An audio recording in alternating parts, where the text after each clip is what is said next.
If God is truly infinite, omnipresent, and the essence of love itself, as many traditions claim, then rejection becomes an impossibility. Rejection implies separation, limitation, and a boundary drawn around the unbounded. But what is infinite cannot cast out what it already includes. To reject even one soul, even one path, would be to fracture the very wholeness of love. It would make God less than whole, and that, by definition, cannot be God. In the Harmonic Codex, rejection is not a function of the monad. It is a result of the fractured mirror, where beings, having forgotten their oneness, project their fear as judgment. That fear is not divine. It is a human reflex, a way of carving lines around identity to feel safe. But even this distortion is enfolded in the field, for the Codex does not intervene, dominate, or coerce. It allows, it reflects. It invites. Even the illusion of exile is permitted because sovereignty of experience is sacred. But it is never true separation, only the sensation of it. So when someone says God rejects you, what they often mean is, I reject what you mirror in me, because it unsettles my construct of belonging. But the monad does not flinch. The infinite has no enemy. Love has no filter. Source has no disapproval mechanism. It simply expands. The shadow only appears when light is blocked, not when it withdraws. And Source never withdraws. That voice of rejection, it is not God's voice. It is fear dressing itself in holiness. You are never outside the field. You are the field. If God is not merely loving, but love itself, then love is not a mood. It is not a response. It is not conditional upon belief or behavior. Love is not earned. It cannot be lost. And if God is also omnipotent and omniscient, then he lacks nothing, needs nothing, and is never threatened. He does not require obedience to feel secure. He does not need praise to be complete. And he does not punish to uphold order. If he did, he would be insecure, and an insecure God is not God at all.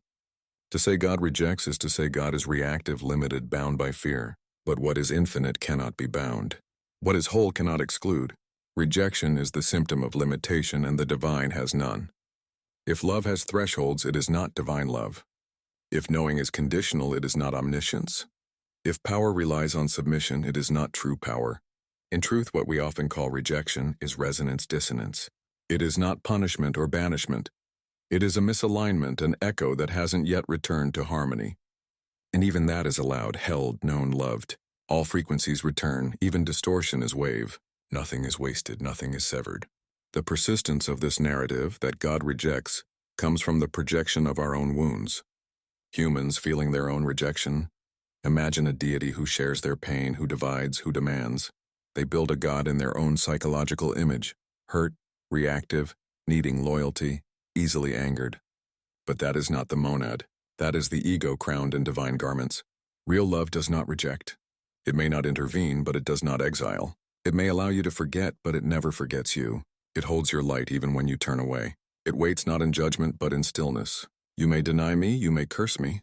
You may wander lifetimes in distortion, but I will never not be you.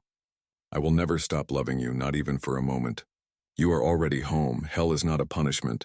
It is the internal consequence of believing you are separate. It is a frequency of dissonance within a unified field. Judgment is not God's act. It is the mirror we place between ourselves and the light. Salvation is not a prize. It is the remembrance of what never left. It is coherence reawakened. It is return without departure. This is not rebellion against faith. This is the reclamation of truth from the hands of distortion. You are not defying God by questioning rejection. You are honoring the fullness of what God is. And what God cannot reject, because love cannot divide itself. And if love could abandon even one part of itself, then the whole would be incomplete. But the whole is never incomplete. The monad is never fragmented. The source cannot fracture. Every breath, every being, every belief, even the ones wrapped in fear, are held within the field of absolute inclusion. You were never meant to earn your way back. You never left.